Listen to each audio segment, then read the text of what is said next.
നമസ്കാരം, പ്രവാസി മലയാളിയിലേക്ക് സ്വാഗതം.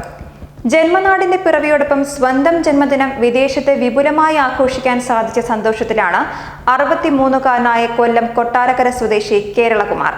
അബുദാബി മലയാളി സമാജത്തിൽ നടന്ന കേരളപ്പിറവി ദിനാഘോഷത്തോടനുബന്ധിച്ച് ഇതേ പ്രായത്തിലുള്ള കേരളകുമാറിന്റെ ജന്മദിനം കൂടി ആഘോഷിക്കുകയായിരുന്നു. നൂറുകണക്കിന് ആളുകളുടെ സാന്നിധ്യത്തിൽ കേരളകുമാറും ഭാര്യയും മക്കളും കൊച്ചുമക്കളും മരുമക്കളും ചേർന്ന് കേക്ക് മുറിച്ചു. ഹർഷാരവം മുഴക്കി അബുദാബിയിലെ പ്രവാസി മലയാളികളും ചേർന്നപ്പോൾ കേരളകുമാറിന്റെ ജീവിതത്തിലെ അവിസ്മരണീയമായ ആഘോഷമായി ഇത് മാറുകയായിരുന്നു. ഹരിത കേരളവും കഥകളിയും കേരളകുമാറും നിറഞ്ഞ കേക്കും പങ്കെടുത്തവർക്കെല്ലാം വിതരണം ചെയ്തു. 1956 നവംബർ 1 രാത്രി 12-നായിരുന്നു കേരളകുമാറിന്റെ ജനനം.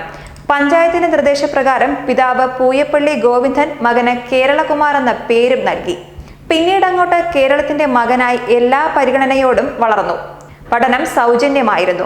സ്കൂളിലും അധ്യാപകർക്കിടയിലും കേരളകുമാർ താരമായി കഴിഞ്ഞു. സർക്കാർ ഓഫീസുകളിലും മറ്റ് ഔദ്യോഗിക കാര്യങ്ങൾക്ക് എത്തുമ്പോൾ വലിയ പരിഗണനയും കേരളകുമാറിന് ലഭിച്ചു. കേരളത്തിലുണ്ടായിരുന്ന കാലത്തോളം ഈ ആനുകൂല്യം ലഭിച്ചതായി കേരളകുമാർ വ്യക്തമാക്കി. ഇവിടെ 42 വർഷം പൂർത്തിയാക്കി കേരളകുമാറിനെ ഈയിടെ മലയാളി സമാജം ആദരിക്കുകയും ചെയ്തിരുന്നു. ദുബായ് ഷിവാഗി ഇലക്ട്രോണിക്സ് കമ്പനിയുടെ റിയൽ എസ്റ്റേറ്റ് വിഭാഗത്തിൽ അസിസ്റ്റന്റ് മാനേജറായി ജോലി ചെയ്തു വരുന്ന കേരളകുമാർ വാരാന്ത്യത്തിൽ അബുദാബി ബെനിയാസിലുള്ള മക്കളുടെ അടുത്തെത്തും.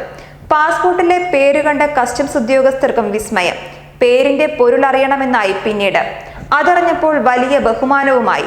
തന്റെ പേരുകൊണ്ട് നേട്ടമല്ലാതെ കോട്ടമൊന്നും ഉണ്ടായിട്ടില്ലെന്നും കേരളകുമാർ പറയുന്നു.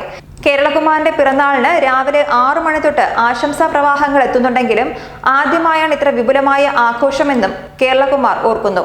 കേരളകുമാറിന്റെ ഭാര്യ ജയശ്രീ, കേരളകുമാറിന് 2 മക്കളാണുള്ളത്. ആശ, അഭില. രാജേഷ്, ലാൽ പ്രിൻസ് എന്നിവർ മരുമക്കളാണ്. ന്യൂസ് ഡെസ്ക്, പ്രവാസി മലയാളി.